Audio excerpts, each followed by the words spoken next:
તો આજે હું અહીંયા ખાવાની મજા આવી જાય તેવો અને નાનાથી લઈ મોટાને બધાને ભાવે તેવો નાસ્તામાં પણ બનાવી શકાય તેવો ટેસ્ટી એવો પાણીપુરીનો ચૂરો બનાવીશ।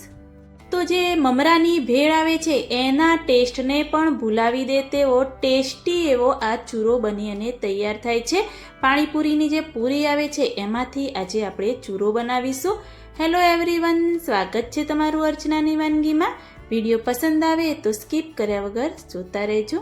ચૂરો બનાવવા માટે એક નાનું કુકર લઈ લઈશું અને મેં અહીંયા એક મુઠ્ઠી જેટલા ચણા, જે કઠોળ ચણા આવે છે એને મેં પલાળી રાખ્યા હતા। 5 થી 6 કલાક પહેલાં આપણે પલાળી રાખવાના।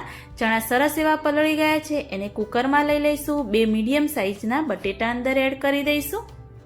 થોડું એવું મીઠું અંદર એડ કરી દઈશું અને ચણા ડૂબે એટલું આપણે પાણી એડ કરી દઈશું। ચણા અને બટેટા સાથે જ આપણે બાફીને રેડી કરીશું। ઢાંકણ બંધ કરી 3 થી 4 વિસલ આપણે કરી દઈશું। બાફેલા ચણા અને બટેટા પડ્યા હોય તો આ ચૂરો ઝટપટ એવો બની જાય છે। ચણા મેં બાફીને રેડી કરી દીધા। તમે જોઈ શકો છો કે આ રીતેના એકદમ પ્રોપર એવા ચણા બફાઈ જાય એવા આપણે બાફીને રેડી કરવાના। 2 બટેટા હતા, એમાંથી એક બટેટાની છાલ ઉતારી આખું જ બટેટું રવા દીધું છે અને એક બટેટાના ઝીણા એવા ટુકડા મેં કરી દીધા છે। જે એક બટેટું મેં સમાર્યું નથી એને આપણે મેશ કરવાનું છે। તો બંને સાઈડમાં રાખી દઈશું અને આપણે પાણીપુરીનો ચૂરો બનાવવાનો છે એના માટે જે પાણીપુરીની પૂરી આવે છે એ મેં લઈ લીધી છે। તો આ પાણીપુરીની પૂરી બનાવવાની રેસીપી પણ મારી ચેનલમાં જોવા મળી રહેશે, એકવાર જોઈને ચોક્કસથી ટ્રાય કરજો। તો જે પૂરી છે એ મેં 15 થી 20 નંગ લઈ લીધી છે। તો પૂરી આપણે સાઈડમાં રાખીશું। એક મોટું બાઉલ લઈ લઈશું અને જે પૂરી છે એ બધી જ બાઉલમાં લઈ લઈશું। તો આ બધી જ પૂરી છે એને આપણે આ રીતે બાઉલમાં જ ભૂકો કરી દઈશું, ચૂરો કરી દઈશું। પરંતુ એકદમ ઝીણી એવી આપણે ભૂકો નથી કરવાનો, એ પણ ખાસ ધ્યાન રાખવાનું। જો તમે પાણીપુરી ઘરે બનાવી હોય અને આ રીતે પૂરી વધે તો તમે બીજા દિવસે આ રીતે પાણીપુરીનો ચૂરો પણ બનાવી શકો છો। તો પૂરીનો સરસ એવો ભૂકો કરી દીધો અને હવે જે ચણા બાફેલા હતા એ ચણા આપણે અંદર એડ કરીશું। હું બધા જ ચણા અંદર એડ કરી દઈશ, તમારે જે જરૂર મુજબ તમે અંદર એડ કરી શકો છો। એ જ રીતે નાના નાના ટુકડા જે કર્યા હતા બટેટાના એ અંદર એડ કરી દઈશું અને જે આખું એક બટેટું રાખ્યું હતું એને આપણે આ રીતે સરસ એવું મેશ કરી દઈશું। તો આ રીતે બટેટું અંદર મેશ કરવાથી મસાલો પણ અંદર સરસ એવો મિક્સ થાય છે। એક લીલું મરચું ઝીણું એવું સમારીને અંદર એડ કરી દેવાનું। એક મીડિયમ સાઇઝનું ટામેટું લઈ લીધું છે, એ પણ એકદમ ઝીણું એવું સમારીને એડ કરીશું। એ જ રીતે એક મીડિયમ સાઇઝની નાની એવી ડુંગળી લઈ એને પણ એકદમ ઝીણી એવી સમારી દેવાની, એ પણ અંદર એડ કરી દઈશું। હવે બીજા અંદર આપણે મસાલા કરીશું। એમાં 1/2 ટેબલ સ્પૂન શેકેલા જીરાનો પાવડર, ટેસ્ટ અનુસાર મીઠું એડ કરીશું। ચણા અને બટેટા બાફ્યા હતા એમાં મીઠાનો ઉપયોગ આપણે કર્યો હતો એટલે ટેસ્ટ અનુસાર જ ઉપયોગ કરવાનો। 1/2 ટેબલ સ્પૂન પાણીપુરીનો મસાલો, 1/2 ટેબલ સ્પૂન ચાટ મસાલો અને ચપટી જેવું હું અહીંયા કાશ્મીરી લાલ મરચું એડ કરું છું। વધારે તીખું જોઈએ તો તમે વધારે પણ એડ કરી શકો છો। બસ આ રીતે આ બધા જ મસાલા એડ કરી અને પહેલાં આપણે એને આ રીતે કોરું સરસ એવું મિક્સ કરી દઈશું।